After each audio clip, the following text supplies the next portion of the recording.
ഓം ശാന്തി. 22/1/2026 പ്രഭാതമുരളി മധുബൻ. മധുരമായ കുട്ടികളെ, പഠിപ്പിൻ്റെയും ദൈവിക സ്വഭാവത്തിൻ്റെയും രജിസ്റ്റർ വയ്ക്കൂ. ദിവസവും പരിശോധിക്കൂ, തന്നിൽ നിന്ന് ഒരു തെറ്റും സംഭവിച്ചിട്ടില്ലല്ലോ. ചോദ്യം: നിങ്ങൾ കുട്ടികൾക്ക് ഏതു പുരുഷാർത്ഥത്തിലൂടെയാണ് രാജ്യാധികാരത്തിൻ്റെ തിലകം പ്രാപ്തമാക്കാൻ കഴിയുന്നത്? ഉത്തരം: 1. സദാ ആജ്ഞാകാരിയായിരിക്കുവാനുള്ള പുരുഷാർത്ഥം ചെയ്യൂ. സംഗമത്തിൽ ആജ്ഞാകാരിയുടെ തിലകം ചാർത്തൂ, എങ്കിൽ രാജ്യാധികാരിയുടെ തിലകം കിട്ടും. അവിശ്വസ്തർ അർത്ഥം ആജ്ഞയെ അംഗീകരിക്കാത്തവർക്ക് രാജ്യതിലകം പ്രാപ്തമാകില്ല. 2. ഒരു രോഗവും സർജനിൽ നിന്ന് ഒളിച്ചു വയ്ക്കരുത്. ഒളിപ്പിച്ചാൽ പദവി കുറയും. ബാബയെ പോലെ സ്നേഹത്തിൻ്റെ സാഗരമായി മാറൂ, എങ്കിൽ രാജ്യതിലകം കിട്ടും. ഓം ശാന്തി. ആത്മീയ അച്ഛനിരുന്ന് ആത്മീയ കുട്ടികൾക്ക് മനസ്സിലാക്കി തരികയാണ്. പഠിപ്പ് അർത്ഥം തിരിച്ചറിവ് എന്നാണ്. നിങ്ങൾ കുട്ടികൾക്കറിയാം, ഈ പഠിപ്പ് വളരെ സഹജമാണ്, അതോടൊപ്പം വളരെ ഉയർന്നതുമാണ്. അതോടൊപ്പം ഇതിലൂടെ വളരെ ഉയർന്ന പദവിയും പ്രാപ്തമാകും. ഇത് കേവലം നിങ്ങൾ കുട്ടികൾക്കേ അറിയുകയുള്ളൂ. അതായത് വിശ്വത്തിൻ്റെ അധികാരിയാകുന്നതിനാണ് നിങ്ങൾ പഠിച്ചുകൊണ്ടിരിക്കുന്നത്. അതിനാൽ പഠിക്കുന്നവർക്ക് വളരെയധികം സന്തോഷവും ഉണ്ടായിരിക്കണം. ഇത് എത്ര ഉയർന്ന പഠിപ്പാണ്! ഇത് അതേ ഗീത അധ്യായം തന്നെയാണ്, സംഗമയുഗവുമാണ്. നിങ്ങൾ കുട്ടികൾ ഇപ്പോൾ ഉണർന്നിരിക്കുന്നു. ബാക്കി എല്ലാവരും ഉറങ്ങിക്കിടക്കുകയാണ്. പാട്ട് തന്നെയുണ്ട്, എല്ലാവരും മായയുടെ നിദ്രയിൽ ഉറങ്ങുകയാണ് എന്ന്. നിങ്ങളെ ബാബ വന്ന് ഉണർത്തിയിരിക്കുകയാണ്. കേവലം 2 കാര്യത്തിലാണ് മനസ്സിലാക്കി തരുന്നത്. മധുരമായ കുട്ടികളെ, ഓർമ്മയുടെ യാത്രയുടെ ബലത്തിലൂടെ നിങ്ങളിപ്പോൾ മുഴുവൻ വിശ്വത്തിലും രാജ്യം ഭരിക്കൂ, കൽപ്പം മുൻപ് ചെയ്തതുപോലെ. ഈ സ്മൃതി ബാബ ഉണർത്തി തരികയാണ്. കുട്ടികളും മനസ്സിലാക്കുന്നുണ്ട്, നിങ്ങൾക്ക് സ്മൃതി ഉണർന്നു കഴിഞ്ഞു. കൽപ്പകൽപ്പം നമ്മൾ ഈ യോഗബലത്തിലൂടെ വിശ്വത്തിൻ്റെ അധികാരിയായി മാറും. അതോടൊപ്പം ദിവ്യ ഗുണങ്ങളുടെ ധാരണയും ചെയ്തവരുമാണ്. യോഗത്തിൽ പൂർണ്ണ ശ്രദ്ധ കൊടുക്കൂ. ഈ യോഗബലത്തിലൂടെ നിങ്ങൾ കുട്ടികളിൽ സ്വതവേ ദൈവിക ഗുണങ്ങൾ വരും. ഇതാണ് മനുഷ്യനിൽ നിന്നും ദേവതയാകുന്നതിനുള്ള പരീക്ഷ. നിങ്ങളിവിടെ വന്നിരിക്കുന്നത് യോഗബലത്തിലൂടെ മനുഷ്യനിൽ നിന്നും ദേവതയാകുന്നതിനാണ്. അതോടൊപ്പം ഇതും നിങ്ങൾക്കറിയാം, നമ്മുടെ യോഗബലത്തിലൂടെ വേണം മുഴുവൻ വിശ്വവും പവിത്രമാകാൻ. പവിത്രമായിരുന്നു, ഇപ്പോൾ അപവിത്രമായിരിക്കുകയാണ്. മുഴുവൻ ചക്രത്തിൻ്റെ രഹസ്യവും നിങ്ങൾ കുട്ടികൾ മനസ്സിലാക്കി കഴിഞ്ഞു. അതോടൊപ്പം ഇത് ഹൃദയത്തിലുമുണ്ട്. കേവലം ഇത് പുതിയവർക്ക് പോലും മനസ്സിലാകുന്നത് പോലെ വളരെ സഹജമാണ്. നിങ്ങൾ പൂജ്യരായ ദേവതകളായിരുന്നു, പിന്നീട് തമോപ്രധാനമായ പൂജാരികളായി. ഇങ്ങനെ മറ്റാർക്കും പറഞ്ഞു തരുവാനും സാധിക്കില്ല. എന്താണ് ജ്ഞാനമാർഗവും ഭക്തിമാർഗവുമെന്ന് ബാബ വളരെ സ്പഷ്ടമായി പറഞ്ഞു തരുന്നുണ്ട്. കഴിഞ്ഞുപോയ കാര്യങ്ങളെക്കുറിച്ച് ചിന്തിക്കരുത്. അത് നിങ്ങളെ താഴെ വീഴ്ത്തുന്ന കാര്യങ്ങളാണ്. ബാബ ഇപ്പോൾ നിങ്ങളെ ഉയർത്തുന്നതിനുള്ള കാര്യങ്ങളാണ് പറയുന്നത്. കുട്ടികൾക്കറിയാം, നമ്മൾ തീർച്ചയായും ദൈവിക ഗുണങ്ങൾ ധാരണ ചെയ്യണം. ദിവസവും ചാർട്ട് എഴുതണം. നാം എത്ര സമയം ഓർമ്മയിൽ ഇരിക്കുന്നു, നമ്മളിൽ നിന്ന് ഏതേതെല്ലാം തെറ്റുകൾ പറ്റി. തെറ്റ് ചെയ്യുന്നതിലൂടെ ഗുരുതരമായ പരിക്ക് പറ്റും. മറ്റുള്ള പഠിപ്പിലും സ്വഭാവം നോക്കാറുണ്ട്. ഇവിടെയും സ്വഭാവം നോക്കാറുണ്ട്. ബാബ നിങ്ങളുടെ നന്മയ്ക്ക് വേണ്ടിയാണ് പറയുന്നത്. അവിടെയും രജിസ്റ്റർ വയ്ക്കാറുണ്ട്, പഠിപ്പിൻ്റെയും സ്വഭാവത്തിൻ്റെയും. ഇവിടെയും കുട്ടികൾ ദൈവിക സ്വഭാവമുള്ളവരാകണം. തെറ്റൊന്നും സംഭവിക്കാതിരിക്കാൻ ശ്രദ്ധിക്കണം. എന്നിൽ നിന്ന് തെറ്റൊന്നും സംഭവിക്കുന്നില്ലല്ലോ. ഇതിനു വേണ്ടി കച്ചേരി വയ്ക്കണം. മറ്റൊരു സ്കൂളിലും ഇങ്ങനെ കച്ചേരി കൂടാറില്ല. തൻ്റെ ഹൃദയത്തോട് ചോദിക്കണം. ബാബ മനസ്സിലാക്കി തരികയാണ്, മായയുടെ കാരണത്താൽ എന്തെങ്കിലുമൊക്കെ അവജ്ഞകൾ സംഭവിച്ചുകൊണ്ടിരിക്കുന്നുണ്ട്. ആദ്യമെല്ലാം കച്ചേരി കൂടുമായിരുന്നു, കുട്ടികൾ സത്യം പറയുമായിരുന്നു. ബാബ മനസ്സിലാക്കി തരികയാണ്, അഥവാ സത്യം പറയുന്നില്ലെങ്കിൽ ആ തെറ്റ് വർദ്ധിച്ചുകൊണ്ടിരിക്കും. തെറ്റ് ചെയ്തതിനും തലകീഴായി മാറിയതിനും ശിക്ഷ കിട്ടും. തെറ്റ് മറച്ചുവെക്കുന്നതിലൂടെ ആജ്ഞ അനുസരിക്കാത്തവർ എന്ന തിലകം ചാർത്തും.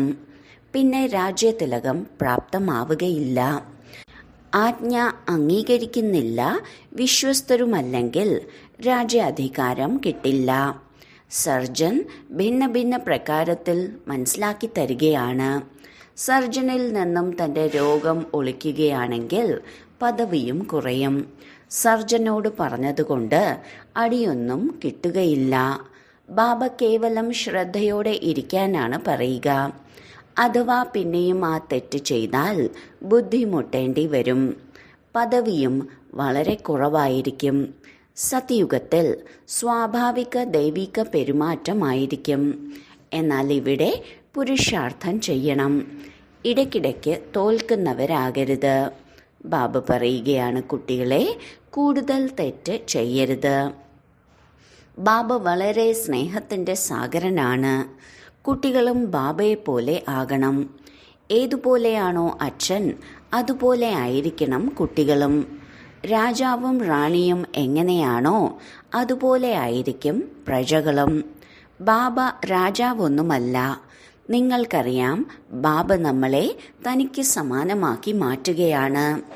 എന്തെല്ലാം ബാബയുടെ മഹിമകളാണോ അത് നിങ്ങളുടെയും ആകണം. ബാബയ്ക്ക് സമാനമാകണം. മായ വളരെ സൂത്രശാലിയാണ്. രജിസ്റ്റർ വയ്ക്കാൻ അനുവദിക്കില്ല. മായയുടെ കുരുക്കിൽ എല്ലാവരും പൂർണ്ണമായും കുടുങ്ങിക്കിടക്കുകയാണ്. മായയുടെ ജയിലിൽ നിന്ന് നിങ്ങൾക്ക് മുക്തമാകാൻ സാധിക്കില്ല. സത്യം പറയുന്നുമില്ല. അതിനാൽ ബാബ പറയുകയാണ്, കൃത്യമായി ഓർമ്മയുടെ ചാർട്ട് വെച്ചോളൂ. രാവിലെ എഴുന്നേറ്റ് ബാബയെ ഓർമ്മിക്കൂ. ബാബയുടെ മഹിമ ചെയ്യണം. ബാബ, അങ്ങാണ് എന്നെ വിശ്വത്തിൻ്റെ അധികാരിയാക്കി മാറ്റുന്നത്. അതിനാൽ ഞങ്ങൾ അങ്ങയുടെ മഹിമ പാടും. ഭക്തിമാർഗത്തിൽ എത്ര മഹിമയാണ് പാടാറുള്ളത്. അവർക്കാണെങ്കിൽ ഒന്നും അറിയില്ല. ദേവതകൾക്ക് മഹിമയൊന്നും ഇല്ല. നിങ്ങൾ ബ്രാഹ്മണർക്കാണ് മഹിമയുള്ളത്. സർവർക്കും സദ്ഗതി കൊടുക്കുന്നതും ഒരു ബാബയാണ്. ബാബ രചയിതാവാണ്, സംവിധായകനാണ്. സേവനവും ചെയ്യുന്നുണ്ട്. അതോടൊപ്പം കുട്ടികൾക്ക് മനസ്സിലാക്കി തരികയും ചെയ്യുന്നുണ്ട്.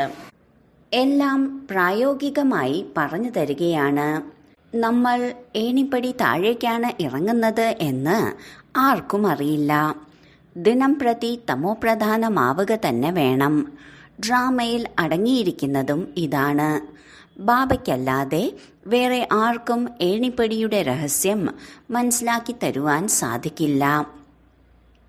ബ്രഹ്മാവിലൂടെ ശിവബാബ മനസ്സിലാക്കി തരികയാണ്. ബ്രഹ്മബാബയും ശിവബാബയിൽ നിന്നും മനസ്സിലാക്കിയിട്ടാണ് നിങ്ങൾക്ക് മനസ്സിലാക്കി തരുന്നത്. മുഖ്യമായ വലിയ ടീച്ചറും വലിയ സർജനും ബാബയാണ്. ബാബയെ വേണം ഓർമ്മിക്കാൻ. ബ്രാഹ്മണിയെ ഓർമ്മിക്കൂ എന്നല്ല പറയുന്നത്. ഒരു ബാബയെ വേണം ഓർമ്മിക്കാൻ. ഒരിക്കലും ആരോടും മോഹമുണ്ടാകരുത്. ഒരു ബാബയിൽ നിന്ന് പഠിക്കണം. നിർമോഹി ആകണം. ഇതിൽ വളരെ പരിശ്രമമുണ്ട്. മുഴുവൻ പഴയ ലോകത്തോടും വിരക്തി വേണം. ഈ ലോകം അവസാനിക്കുകയാണ്. ഇതിനോട് സ്നേഹവും വേണ്ട, ആസക്തിയും വേണ്ട. എത്ര വലിയ കെട്ടിടങ്ങളാണ് നിർമ്മിച്ചുകൊണ്ടിരിക്കുന്നത്.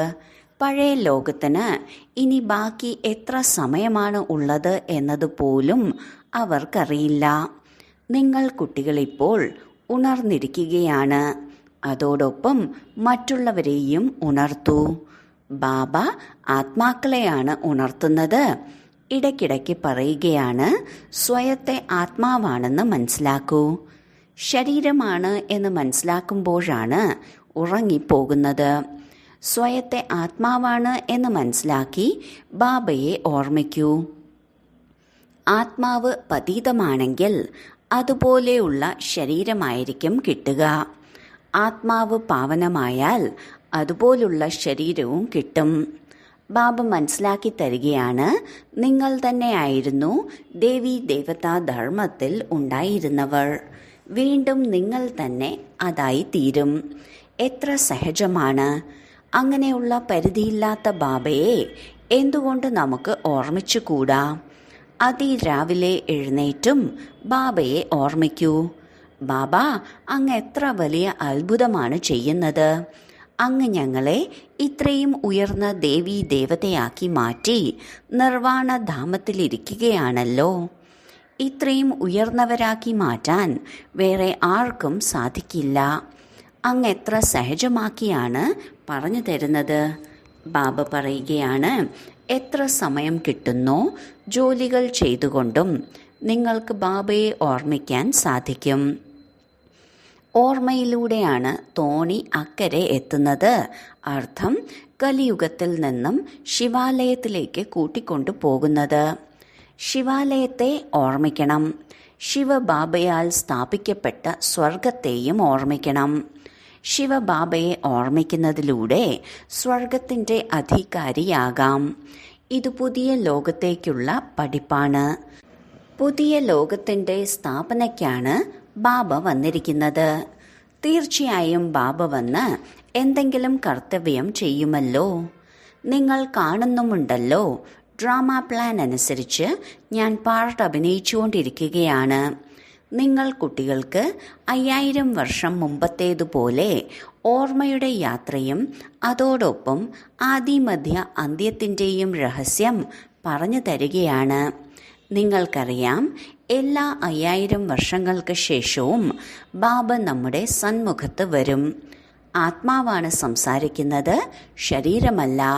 ബാബ കുട്ടികളെ പഠിപ്പിക്കുകയാണ്, ആത്മാവിന് വേണം ശുദ്ധമാകാൻ. ഒരു തവണയാണ് ആത്മാവ് ശുദ്ധമാകുന്നത്. ബാബ പറയുകയാണ്, ഞാൻ അനേകം തവണ നിങ്ങളെ പഠിപ്പിച്ചിട്ടുണ്ട്, ഇനിയും പഠിപ്പിക്കും. ഇങ്ങനെ ഒരു സന്യാസിക്കും പറയാൻ സാധിക്കില്ല. ബാബയാണ് പറയുന്നത്, കുട്ടികളെ ഞാൻ ഡ്രാമ പ്ലാൻ അനുസരിച്ച് പഠിപ്പിക്കാൻ വന്നിരിക്കുകയാണ്.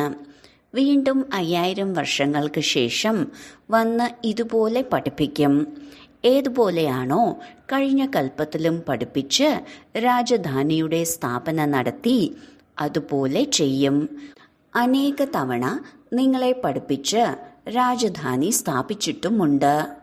എത്ര അത്ഭുതകരമായ കാര്യങ്ങളാണ് ബാബ മനസ്സിലാക്കി തരുന്നത്. എത്ര ശ്രേഷ്ഠമാണ് ശ്രീമത്. ശ്രീമത്തിലൂടെയാണ് നമ്മൾ വിശ്വാധികാരികളാകുന്നത്. വളരെ വളരെ വലിയ പദവിയാണ്. ചിലർക്ക് വളരെ വലിയ ലോട്ടറി കിട്ടിയാൽ തലയ്ക്ക് സുഖമില്ലാതാകാറുണ്ട്.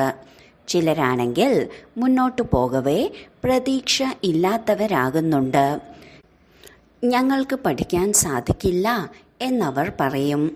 ഞങ്ങൾ എങ്ങനെ വിശ്വത്തിൻ്റെ ചക്രവർത്തിയാകും എന്നും അവർ ചിന്തിക്കും. നിങ്ങൾ കുട്ടികൾക്ക് വളരെ സന്തോഷമുണ്ടാകണം. ബാബ പറയുകയാണ്, അതീന്ദ്രിയ സുഖത്തെക്കുറിച്ച്, സന്തോഷത്തെക്കുറിച്ച് എൻ്റെ കുട്ടികളോട് ചോദിക്കൂ. നിങ്ങളെല്ലാവർക്കും സന്തോഷത്തിൻ്റെ കാര്യങ്ങൾ കേൾപ്പിക്കാനാണ് പോകുന്നത്. നിങ്ങൾ തന്നെയായിരുന്നു വിശ്വത്തിൻ്റെ അധികാരികൾ. പിന്നീട് 84 ജന്മങ്ങൾ അനുഭവിച്ച് ഇപ്പോൾ അടിമകളായി. പാടുന്നുമുണ്ടല്ലോ, ഞാൻ അങ്ങയുടെ അടിമയാണ് അടിമയാണ് എന്ന്. മനസ്സിലാക്കുന്നുണ്ട്, സ്വയത്തെ നീചനാണ് എന്ന് പറയുന്നതും ചെറുതാണ് എന്ന ഭാവത്തിൽ നടക്കുന്നതുമാണ് നല്ലതെന്ന്. നോക്കൂ, ബാബ ആരാണ്? ബാബയെ ആർക്കും അറിയില്ല. ബാബയെയും നിങ്ങളാണ് അറിയുന്നത്. ബാബ എങ്ങനെയാണ് കുട്ടികളെ എന്ന് പറഞ്ഞ് മനസ്സിലാക്കി തരുന്നത്? ഇതാണ് ആത്മാവിൻ്റെയും പരമാത്മാവിൻ്റെയും മിലനം. ബാബയിൽ നിന്നാണ് നമുക്ക് സ്വർഗത്തിൻ്റെ ചക്രവർത്തി പദവി പ്രാപ്തമാകുന്നത്. ഈ സമയത്ത് ബാബ നിങ്ങൾക്ക് എല്ലാം മനസ്സിലാക്കി തരികയാണ്. ധാരണ ചെയ്യുന്നതും ആത്മാവാണ്, ശരീരമല്ല. നിങ്ങൾ അനുഭവിക്കുകയാണല്ലോ. ബാബ നിങ്ങളെ എന്തിൽ നിന്നും എന്താക്കി മാറ്റുകയാണ്. ഇപ്പോൾ ബാബ പറയുകയാണ്, കുട്ടികളെ, സ്വയത്തിനു മേൽ ദയ കാണിക്കൂ. ഒരിക്കലും അവജ്ഞ കാട്ടരുത്. ദേഹാഭിമാനി ആകരുത്. വെറുതെ തൻ്റെ പദവിയെ കുറയ്ക്കരുത്. ടീച്ചർ എല്ലാം മനസ്സിലാക്കി തരികയാണ്. നിങ്ങൾക്കറിയാം, ബാബ പരിധിയില്ലാത്ത ടീച്ചറാണ്. ലോകത്തിൽ എത്ര തരത്തിലുള്ള ഭാഷകളാണ് ഉള്ളത്. ഏതെങ്കിലും ഒരു കാര്യം അച്ചടിക്കുകയാണെങ്കിൽ അത് എല്ലാ ഭാഷകളിലേക്കും അച്ചടിക്കേണ്ടി വരും. ഏതെങ്കിലും ലിറ്ററേച്ചർ അച്ചടിക്കുകയാണെങ്കിൽ എല്ലാവർക്കും അതിൻ്റെ ഒരു കോപ്പി അയച്ചു കൊടുക്കൂ. ഓരോ കോപ്പി ലൈബ്രറിയിലേക്കും കൊടുക്കണം. ചിലവിൻ്റെ കാര്യം നോക്കരുത്. ബാബയുടെ ഭണ്ഡാരം നിറഞ്ഞോളും. പൈസ തൻ്റെ തന്നെ കയ്യിൽ വെച്ച് എന്ത് ചെയ്യാനാണ്? വീട്ടിലേക്കൊന്നും കൊണ്ടുപോവുകയില്ലല്ലോ. അഥവാ വീട്ടിലേക്ക് എടുത്തുകൊണ്ടു പോയാൽ അത് പരമാത്മാവിൻ്റെ യജ്ഞത്തിൽ നിന്ന് മോഷ്ടിച്ചതുപോലെയാകും.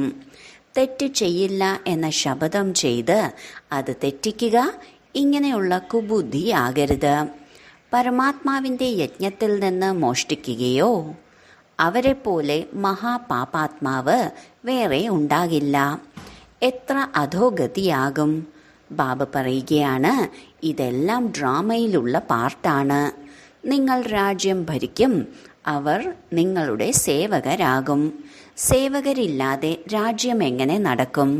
കൽപ്പം മുൻപും ഇതുപോലെയാണ് സ്ഥാപന നടന്നിട്ടുള്ളത്. ഇപ്പോൾ ബാബ പറയുകയാണ്, തൻ്റെ നന്മ ചെയ്യാൻ ആഗ്രഹിക്കുന്നുണ്ടെങ്കിൽ ശ്രീമത്തിലൂടെ നടക്കൂ. ദൈവിക ഗുണങ്ങൾ ധാരണ ചെയ്യൂ. ക്രോധിക്കുന്നത് ദൈവിക ഗുണമല്ല, അത് ആസുരീയ ഗുണമാണ്. ആരെങ്കിലും നിങ്ങളോട് ക്രോധിക്കുന്നുവെങ്കിൽ നിങ്ങൾ നിശബ്ദരായിരിക്കണം. ഒന്നും തിരിച്ചു പറയരുത്. ഓരോരുത്തരുടെയും പെരുമാറ്റത്തിലൂടെ അറിയാൻ കഴിയും. അവഗുണങ്ങൾ എല്ലാവരിലുമുണ്ട്. എപ്പോഴെങ്കിലും ആരെങ്കിലും ക്രോധിച്ചാൽ അവരുടെ മുഖം ചെമ്പ് പോലെ ചുവക്കാറുണ്ട്. മുഖത്തിൽ നിന്ന് ബോംബാണ് വരുന്നത്. തൻ്റെ തന്നെ ബുദ്ധിമുട്ട് ഉണ്ടാക്കുന്നു. പദവി ഭ്രഷ്ടമാകും. തിരിച്ചറിവ് വേണം. ബാബ പറയുകയാണ്, എന്ത് പാപമാണോ ചെയ്യുന്നത് അത് എഴുതൂ. ബാബയോട് പറഞ്ഞാൽ മാപ്പ് കിട്ടും. ഭാരരഹിതമാകും. ജന്മജന്മാന്തരങ്ങളായി നിങ്ങൾ വികാരത്തിൽ പോയതാണ്. ഈ സമയത്ത് നിങ്ങൾ ഏതെങ്കിലും പാപകർമ്മം ചെയ്താൽ അത് 100 മടങ്ങാകും. ബാബയ്ക്ക് മുന്നിൽ തെറ്റു ചെയ്താൽ അതിന് 100 മടങ്ങ് ശിക്ഷ കിട്ടും. ചെയ്തതിന് ശേഷം അത് പറയുന്നില്ലെങ്കിൽ അത് വർദ്ധിച്ചുകൊണ്ടിരിക്കും. ബാബ മനസ്സിലാക്കി തരികയാണ്, സ്വയത്തിന് ബുദ്ധിമുട്ട് ഉണ്ടാക്കരുത്. ബാബ തൻ്റെ കുട്ടികളെ നല്ല ബുദ്ധിയുള്ളവരാക്കാനാണ് വന്നിരിക്കുന്നത്. ബാബയ്ക്കറിയാം ആർക്ക് എന്ത് പദവിയാണ് കിട്ടുക. അതും 21 ജന്മങ്ങളുടെ കാര്യമാണ്. ആരാണോ സേവാധാരികളായ കുട്ടികൾ, അവരുടെ സ്വഭാവം വളരെ മധുരമായിരിക്കണം. ചിലരാണെങ്കിൽ ബാബയോട് പെട്ടെന്ന് തന്നെ ചെയ്ത തെറ്റ് പറയാറുണ്ട്. അപ്പോൾ ബാബ സന്തോഷിക്കാറുണ്ട്. ഭഗവാനെ സന്തോഷിപ്പിക്കുകയാണെങ്കിൽ ഇനി എന്താണ് വേണ്ടത്? ബാബ അച്ഛനും ടീച്ചറും ഗുരുവുമാണ്. അല്ലെങ്കിൽ 3 പേരും പിണങ്ങും. ശരി, വളരെ കാലത്തെ വേർപാടിന് ശേഷം തിരികെ കിട്ടിയ മധുരമധുരമായ സന്താനങ്ങൾക്ക് മാതാവും പിതാവുമായ ബാബ്ദാദയുടെ സ്നേഹസ്മരണകളും പുലർക്കാല വന്ദനവും. ആത്മീയ പിതാവിൻ്റെ ആത്മീയ കുട്ടികൾക്ക് നമസ്കാരം. ധാരണയ്ക്കുള്ള മുഖ്യസാരം: 1. ശ്രീമത്തിലൂടെ നടന്ന് ബുദ്ധി ശുദ്ധമാക്കി വെക്കണം. ഒരിക്കലും അവജ്ഞ കാട്ടരുത്. ക്രോധത്തിൽ വന്ന് മുഖത്തിൽ നിന്ന് ബോംബൊന്നും വരരുത്. മിണ്ടാതിരിക്കൂ. 2. ഹൃദയത്തിൽ നിന്ന് ഒരു ബാബയുടെ മഹിമ ചെയ്യൂ. ഈ പഴയ ലോകത്തോട് ആസക്തിയും സ്നേഹവും ഉണ്ടാകരുത്. പരിധിയില്ലാത്ത വിരക്തരും നിർമോഹിയുമാകണം. വരദാനം: ഓർമ്മയുടെ ആധാരത്തിലൂടെ മായയുടെ ചെളിക്കുണ്ടിൽ നിന്ന് ഉപരിയായിരിക്കുന്ന സദാ സന്തോഷവാനായി ഭവിക്കട്ടെ. എന്ത് വന്നാലും അത് ബാബയ്ക്ക് വിടുക. ഹൃദയത്തിൽ നിന്ന് ബാബ എന്ന് പറയൂ, എങ്കിൽ കാര്യം അവസാനിക്കും. ഹൃദയത്തിൽ നിന്ന് ബാബ എന്ന വാക്ക് പറയുന്നത് മാന്ത്രികമാണ്. മായ ആദ്യം ബാബയെ മറപ്പിക്കുന്നു. അതിനാൽ ഈ കാര്യങ്ങളിൽ മാത്രം ശ്രദ്ധ നൽകുകയാണെങ്കിൽ സ്വയം കമലപുഷ്പ സമാനമായി അനുഭവപ്പെടും. ഓർമ്മയുടെ ആധാരത്തിൽ നിങ്ങൾ സദാ മായയുടെ പ്രശ്നങ്ങളുടെ ചെളിക്ക് ഉപരിയായിരിക്കും. ഒരിക്കലും ഒരു കാര്യത്തിലും അസ്വസ്ഥനാകില്ല. എപ്പോഴും മാനസികാവസ്ഥ ഒന്നായിരിക്കും. സദാ സന്തോഷവാനായിരിക്കും. സ്ലോഗൻ: ജീവിതത്തിൽ പവിത്രതയുടെ ധാരണയും ധർമ്മവും കൊണ്ടുവരുന്നവർ മാത്രമാണ് മഹാൻ ആത്മാക്കൾ.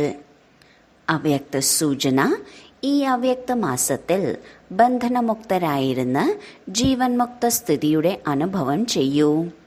സ്വയം ബന്ധനങ്ങളിൽ നിന്ന് മുക്തരാകുന്നതിനായി തൻ്റെ പെരുമാറ്റവും കർക്കശമായ സംസ്കാരങ്ങളും മാറ്റുക. ബന്ധനമുണ്ടാക്കുന്നവർ അവരുടെ ജോലി ചെയ്യട്ടെ, നിങ്ങൾ നിങ്ങളുടെ ജോലി ചെയ്യൂ. അവരുടെ ജോലി കണ്ട് ഭയപ്പെടരുത്. അവർ ശക്തമായി അവരുടെ ജോലി ചെയ്യുന്നത് പോലെ നിങ്ങൾ നിങ്ങളുടെ ജോലി ശക്തമായി ചെയ്യൂ. അവരെങ്ങനെ അവരുടെ കർത്തവ്യങ്ങൾ ചെയ്തുകൊണ്ടിരിക്കുന്നത് അവരുടെ ഗുണങ്ങൾ സ്വീകരിച്ച് നിങ്ങളും ചെയ്യൂ. സ്വയം ബന്ധനങ്ങളിൽ നിന്ന് മുക്തരാകുന്നതിൻ്റെ യുക്തി കണ്ടെത്തൂ. ഓം ശാന്തി.